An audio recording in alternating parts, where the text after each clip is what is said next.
All right, let's get into this. There's this piece of superhero lore, something that carries this huge emotional weight for so many of you are dedicated learners. We're talking about that deep sense of grief, you know? The sadness people feel for a character often called Red Raven in the Incredibles world. Yeah, the name floats around a lot. The tragedy feels so real, so palpable. But then you look at the official stuff, the records, and that name, Red Raven, it's just not there. Exactly. That was the first thing we hit. We dove straight into the official Pixar cast list, the core lore, everything. And Red Raven is completely absent. Sure. So right away, that tells us something's going on. It feels like maybe a narrative echo. Or, a powerful sorrow that's latched onto the wrong name. Okay. So our mission today, for this deep dive, is pretty straightforward. Yeah. Find the actual tragic figure whose story is really behind the sadness buried in those NSA files. Right, let's unpack that. Let's follow that feeling, that intense sorrow, and see where it leads. Okay, so first things first. Let's clear up the Red Raven name itself. We had to look outside Pixar for this one. Oh, interesting. Where? It seems the most likely source is actually Marvel Comics. Oh. Yeah, there's a character there named Red Raven, an avian-themed hero, flies, Yeah. And she suffers this sudden, really horrific death in one of the storylines. Okay, I think I see where this is going. Exactly. That parallel flying hero, bird theme, really shocking death. Yeah. Probably the connection, right? That Yeah. strong narrative link that likely caused fans to kind of mix up the names over time. But the canonical character, the one from the Incredibles universe who fits this tragic flying heroine role perfectly, and whose death is honestly way darker than people often realize, that's Stratagale. That's her, Stratagale. And what's kind of jarring is realizing her fate wasn't like some big supervillain battle, it was administrative, a design failure. Pretty much. Stratagale's backstory is genuinely one of the most sobering details Pixar put into their world building. And we only really know about it because of those classified National Supers Agency files, the NSA files. The ones from the DVD extras and stuff. That's them. And what's wild is they aren't flashy comic book profiles.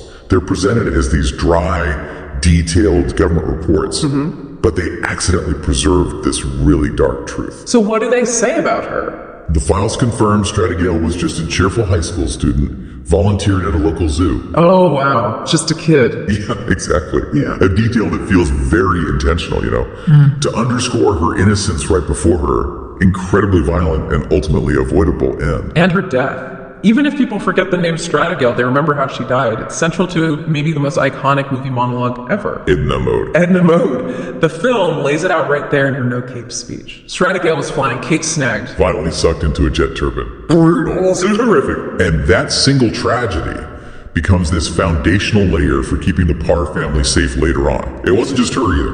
Remember Dinah Guy?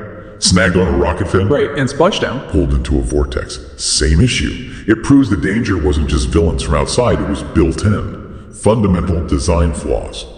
So Stratagale's death, awful as it was, becomes the ultimate justification for Edna's absolute life-saving rule. It's the non-negotiable proof. No capes. Period. So Stratagale's fate was this terrible accident born from a vulnerability in her suit design. But if we step back, does this connect to the bigger picture? What happened to the other supers? Well, that's where it gets even darker. Stratagale proved supers were vulnerable to basically catastrophic accidents and syndrome. He weaponized that. Operation Kronos. Operation Kronos, his planned genocide. He systematically exploited those inherent weaknesses.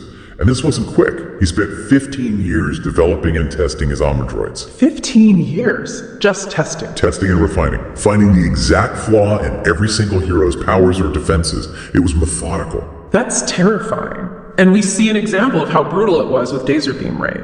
Mr. Incredible's friend. Yeah, Gazerbeam. Yeah. Killed by the Omnidroid V.05. And his last act, utterly desperate, using his I-beams to carve Kronos into that cave wall. Just that one word, it says everything about the stakes, the desperation. It really does. And what's, I think, so fascinating is how Pixar loads this lore with such deep emotional weight without actually showing most of it. Right, you don't see the deaths. No. They just confirm these little details in those background files. Stratagale being a high school volunteer, or Thunderhead having 5 adopted kids. No, I didn't know that about Thunderhead. Yeah, it's in there. And those small, almost bureaucratic details, they validate that profound sense of loss you might feel. The tragedy isn't just in the action, it's buried in the history in the files. So that intense sorrow people feel, maybe the sorrow you feel for the hero you might call Red Raven, it's completely real. It's validated. It's the grief for Stratagale. The cheerful teenager whose own Kate betrayed her. Confirming the darkest rules of this superhero universe. And this brings up one last really important question, something for you to maybe mull over. Okay. Those NSA files, the incredibly detailed ones listing every hero's powers, their identities, and crucially, their weaknesses.